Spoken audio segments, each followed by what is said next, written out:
Glaucoma হচ্ছে I disorder, যেটা increase of IOP intraocular pressure increase হওয়ার ফলে হয় এবং অপটিক নার্ভ ড্যামেজ হয়ে যায়। ব্রেন পর্যন্ত ভিজুয়াল ইনফরমেশন পৌঁছায় না, যার ফলে আর দেখতে পায় না।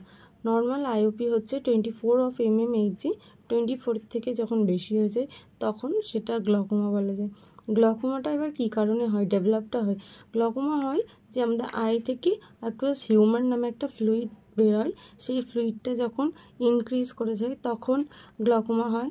এছাড়া যখন আউটফ্লোটা অবস্ট্রাক্ট হয়ে যায় তার ফলেও গ্লকোমা হতে পারে।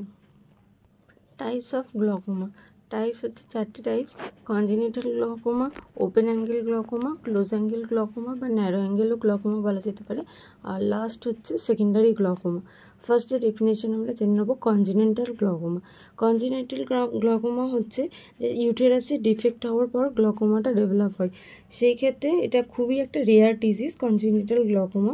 এটা যখন অ্যান্টেরিয়ার চেম্বারে অবস্ট্রাক্ট হয়, আউটফ্লোটা কমে যায়, মানে আউটফ্লোটা অবস্ট্রাক্ট হয় অ্যাকুয়াস হিউমারে, তখন কনজেনিটাল গ্লকোমাটা দেখা যায়। দেন ওপেন অ্যাঙ্গেল গ্লকোমা, এটাতে হচ্ছে যখন এটা ভীষণই কমন টাইপ গ্লকোমার, ওপেন অ্যাঙ্গেল গ্লকোমা। এটা ভীষণই স্লোলি প্রোগ্রেস করে উইদাউট পেন।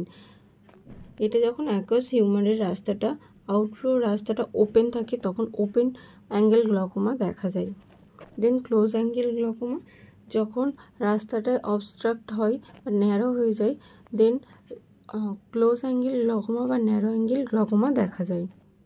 সেকেন্ডারি গ্লকোমাটা হচ্ছে আয়ের অন্য ডিজিজের ফলে এর এফেক্টটা পড়ার ফলে গ্লকোমাটা হচ্ছে, এটা হচ্ছে সেকেন্ডারি গ্লকোমা। যেমন inflammation, trauma, intraocular haemorrhage, previous surgery, diabetes, tumour, এগুলোর ফলে যখন আইতে এফেক্ট পড়ে গ্লকোমা হয়, এগুলো তখন সেটাকে বলবো সেকেন্ডারি গ্লকোমা। দেন কজেস, জেনেটিক কজ, যদি ফ্যামিলিতে কারোর থাকে বা ফ্যামিলি হিস্ট্রি অফ গ্লকোমা কারোর থাকে, সেই ক্ষেত্রে দেখা যেতে পারে গ্লকোমা। হাইপারটেনশন, যদি হাইপারটেনশন থাকে তখন গ্লকোমা হতে পারে। আইস ট্রমা হলে গ্লকোমা হতে পারে। অকুলার সার্জারি হওয়ার ফলে সেকেন্ডারি গ্লকোমাতে যেটা আমরা বললাম যে সেকেন্ডারি গ্লকোমা হতে পারে অকুলার সার্জারি হলে, এখানে সেটা একটা কজে আমরা পেয়ে যাচ্ছি যে অকুলার সার্জারি হলে গ্লকোমা হতে পারে। ডায়াবেটিস মেলাইটাস থাকলেও গ্লকোমা হওয়ার একটা রিস্ক থাকে। মাইগ্রেন বা হেডেক হলেও গ্লকোমা হতে পারে। এছাড়া লং টাইম ইউজেস কর্টিকোস্টেরয়েড, কেউ যদি প্রলং টাইম ধরে কর্টিকোস্টেরয়েড ড্রাগ নিতে থাকে সেই ক্ষেত্রে তার গ্লকোমা হতে পারে। সিমটমস অফ গ্লকোমা,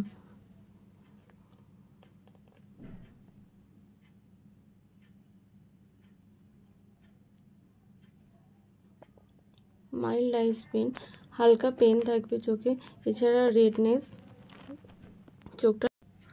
এবার আমরা জানবো সিমটমস অফ গ্লকোমা। গ্লকোমা হলে কী কী সিমটমস দেখা যাবে। মাইল্ড আইস পেন, হালকা আইস পেন হবে। দেন রেডনেস থাকবে চোখে, মাইল্ড হেডেক হবে পেশেন্টের। দেন লস অফ ভিশন, আস্তে আস্তে লস অফ ভিশনটা লস হয়ে যাবে। পিপল ডাইলেশন, পিপলটা ডায়ালেট হয়ে যাবে। এডেমাটাস কর্নিয়া, কর্নিয়াতে এডেমা দেখা যাবে। ফোটোফোবিয়া, পেশেন্টের ফোটোফোবিয়া থাকবে, আলোতে গেলে ভয় লাগবে। ব্লাড ভিশন মানে আবছা দেখবে। ডিফিকাল্টি ইন কালার পারসেপশন, কালারটা ঠিকঠাক বুঝতে পারবে না। নজিয়া ভমিটিং থাকবে। এবার জানবো গ্লকোমাতে কী কী ডায়াগনস্টিক টেস্ট হয়। গ্লকোমার ডায়াগনস্টিক টেস্টের মধ্যে আছে অকুলার হিস্ট্রি। অকুলার হিস্ট্রি বলতে প্রিভিয়াস হিস্ট্রি নেব, পেশেন্টের জেনেটিক হিস্ট্রি নেব, কোনো হিস্ট্রি আছে কি না, কোনো সার্জারি হয়েছে কি না। তারপর মেডিকেল হিস্ট্রি নেব, সেই ক্ষেত্রে নিতে পারি ডায়াবেটিস আছে কি না, হাইপারটেনশন আছে কি না, যেগুলো রিস্ক থাকতে পারে পেশেন্টের গ্লকোমা হওয়ার জন্য। দেন টোনোমেট্রি হচ্ছে ইন্ট্রাওকুলার প্রেশার, যেটা আমরা প্রথমেই বললাম যে পেশেন্টের আইওপি ইনক্রিজ হয়। Intraocular pressure 24 mm of Hg যদি বেশি হয়, দেন তখন আমরা ওই ডিজিজটাকে কন্ডিশনটাকে বলবো যে গ্লকোমা। সেই জন্য যে অপথ্যালমোস্কোপিতে সেটা টেস্ট হয় আইবলের back part of the eyeball, যেটাকে আমরা ফান্ডাস বলি, সেটা টেস্ট করা হয়, যেটা ডক্টর টেস্ট করে, যেটার মধ্যে ইনক্লুড আছে রেটিনা, অপটিক ডিস্ক, কোরয়েড এবং ব্লাড ভেসেলস, যেগুলো টেস্ট করা হয় অপথ্যালমোস্কোপি। দেন জোনিওগ্রাফি, জোনিওস্কোপিতে এক্সামিন করা হয় angle of the anterior chamber, angle দেখা হয়, আয়ের অ্যাঙ্গেল জোনিওস্কোপিতে টেস্ট করা হয়। দেন ভিজুয়াল ফিল্ড টেস্টে পেরিফেরালি টেস্ট করা হয়, সেপারেটলি আইটাকে টেস্ট করা হয় 1 by 1, যেটা counting of the fingers etcetera. Slit lamp এক্সামিনেশনটা জোনিওস্কোপির সাথে ইনক্লুডেড। সিট ল্যাম্প এক্সামিনেশনে biomicroscope with 3D view provide করে গ্রেটার অ্যাকিউরেসি ডিগ্রিটা চেক করা হয়, এছাড়া অ্যাঙ্গেল দেখা হয়। এখন আমরা বলবো ট্রিটমেন্ট অফ গ্লকোমার কী কী ট্রিটমেন্ট করা হয়। তার মধ্যে আছে ফার্স্ট মেডিকেল ম্যানেজমেন্ট কী কী করবো গ্লকোমাতে। ফার্স্টে বিটা ব্লকার্স হচ্ছে একটা মেডিসিন, একটা ধরনের ড্রাগ, যেটা ইউজ করা হয়, যার মধ্যে আছে টিমোলল, সোটালল। এটা ইউজ করা হয় ডিক্রিজ দ্য অ্যাকুয়াস হিউমার প্রোডাকশনটা ডিক্রিজ করার জন্য।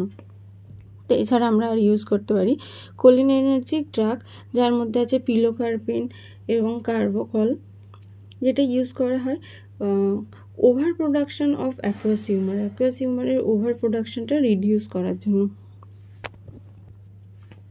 দেন তারপরে আরেক টাইপসের ড্রাগ আছে, যেটা কার্বনিক অ্যানহাইড্রেজ ইনহিবিটর।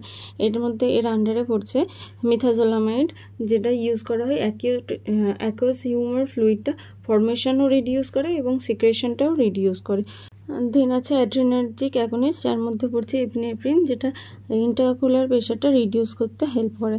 দেন অসমোটিক ডাইইউরেটিক্সের মধ্যে পড়ছে ম্যানিটল, যেটা ম্যানিটল 20% আমরা ইউজ করতে পারি রিডিউস দ্য আইওপি এবং ইন্ট্রাঅকুলার প্রেশারটা রিডিউস করার জন্য এবং মেনটেন দ্য অসমোটিক প্রেশার।